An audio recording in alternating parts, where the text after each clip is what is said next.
Well, everyone, a very interesting thing actually came out the other day about the iPhone 14s. And what this specific leak, I guess, kind of said in a way was that the iPhone 14 had pretty much a newer type of internal design with increased repairability. At least that's what Mac Rumors and other people have stated. Now, funny enough, I do remember hearing about this a few months ago, but now it's been kind of stated again in a much larger fashion. And apparently, this was probably one of the biggest changes with the iPhone 14s. Now, I don't really take apart my iPhones anymore. I don't really fix things with my phones anymore. I really don't break things too much anymore, to be honest. But with the iPhone 14s, visibly on the outside, there was not that big of a change. We all kind of know this. But also, I thought, internally, there also wasn't that big of a change. And for the, I would say, average consumer, actually, I would say more than the number of average consumers out there who are buying their iPhone, they're not really affected by the increased repairability of these phones.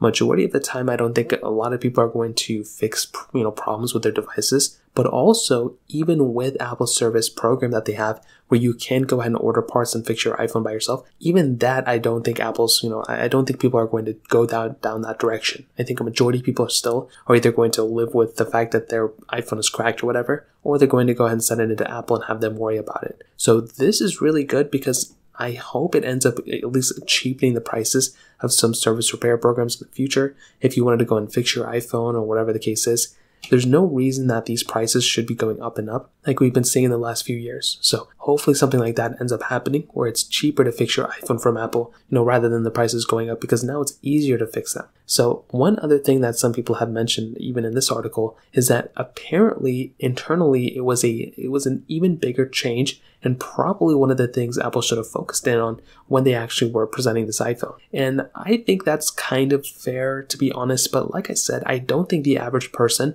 who's going to buy an iPhone is going to go and upgrade their iPhone because of the repairability of it. We've seen a lot of phones come and go where they're like component parts, so you can go and easily swap out, camera if it's bad or whatever the case is. A lot of people don't really care that much. And most of the time, I would say, I don't know what the average duration of a person using an iPhone is. Maybe it's like 2 or 3 years. Most people probably aren't going to break their iPhone in 2 or 3 years unless it's like a 5 or 6 year old iPhone. And like I said, during every keynote, Apple pretty much focuses in on, just like every other phone manufacturer, the camera and sometimes the performance. But the majority of the time, the presentation is usually like 90% just talking about the camera. So I can't even blame Apple for this either, because I really don't think a lot of people care. It's just kind of like nerds like us that kind of care about this kind of stuff. So in my opinion, this was a pretty big upgrade. I'm really happy Apple changed and is going down this direction, but I hope this also kind of sways their price tags a little bit lower for repairs and, anything like that too. So that pretty much covers it up. If you have any other thoughts or questions, I'd love to hear in the comment section below. Hit the like button, that would mean so much, but definitely hit that subscribe button. More importantly than everything else, I love every single one of you guys.